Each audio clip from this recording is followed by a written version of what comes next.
Jeg hedder Paul Erik Rom, og jeg er 33 år og kommer fra Thyborøn og bor i Thyborøn, ja.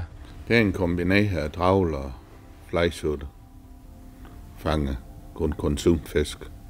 Jeg startede i lære nede som skibsmontør. Der sagde mine forældre, at jeg skulle tage en uddannelse, inden jeg måtte komme ud og fiske. Så kom jeg ind til søværnet, der var at udtjene min værnepligt. Så kom jeg på platformarbejde. Det blev lidt for kedeligt for mig at være på en platform. Der løn var god nok, men de lavede ret meget ud, så skulle han mig ud og prøve, og så har han så været det siden. Det har været en god oplevelse. Jeg må ikke glad ved, at man står med det hele alene, at man har en at læne sig op af. Vi prøver ligesom at finde sådan en middelvej, hvor vi begge to er nogenlunde tilfreds. Hvis vi to der er enige om, så er det ligesom om nogle gange, at det er lige så rart, at man snakker lidt om, i stedet for, at man bare er sig selv altid. Og så når der er noget, vi diskuterer om, kan blive enige om, så trækker han hans strømfkort, og det er altid den her, at far, det er jo med, der skal være det meste af dit, det er jo det. Før da han var yngre, der tøgte han jo, det var totalt åndssvagt, det jeg lavede, men nu siden han er blevet ældre, nu drøver vi da en firma sammen. Jeg tror, han er god nok over det hele. Han er alle steder. Den skal følge mig i det hele. Jamen, jeg har en kæreste og 2 børn derhjemme. Det er selvfølgelig nogle gange lidt træls, når man sejler. Man skal være væk fra sine børn og sige kæreste. Det er halvdelen af året nok hjemme. Ja, den første fisk, der kommer ind, den er jo nok pakket efter den første piranha, eller den første kasse piranha. Det er nok efter 10 minutter, de ligger i is. Før der puttede vi bare ned i nogle lav fisk, og en lav is, og en lav fisk, og en lav is.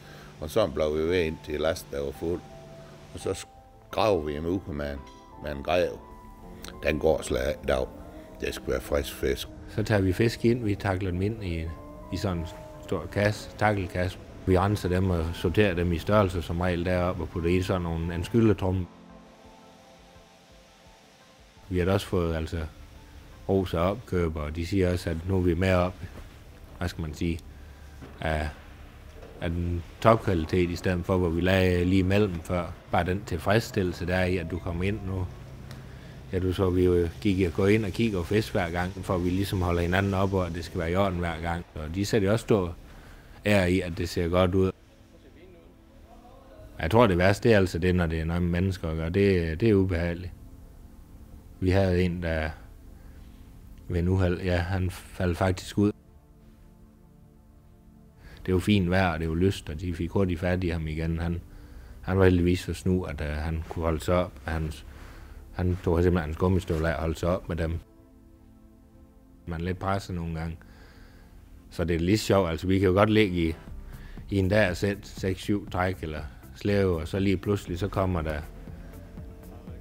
4-5 tons op på en gang, og så er vi jo helt vildt alle sammen. Ligesom det hele, det ser sort ud, og nu får vi nok lavet en rej, så vi kommer hjem og noget som helst, men så lige pludselig, så er der fyldt med fisk overalt. Folk de er glade og helt vilde, Man kommer ligesom op og kører, når der er nogle fisk, så kommer vi alle sammen, og vi ved jo godt alle sammen, jo flere fisk vi får fanget den dag, jamen, og får pakket og får puttet i kasser og får is og det, jamen, som regel jo mere tjener du jo også. Det er jo at tro, det er nok kokpigevarer med smørsovs plejer vi at få som regel.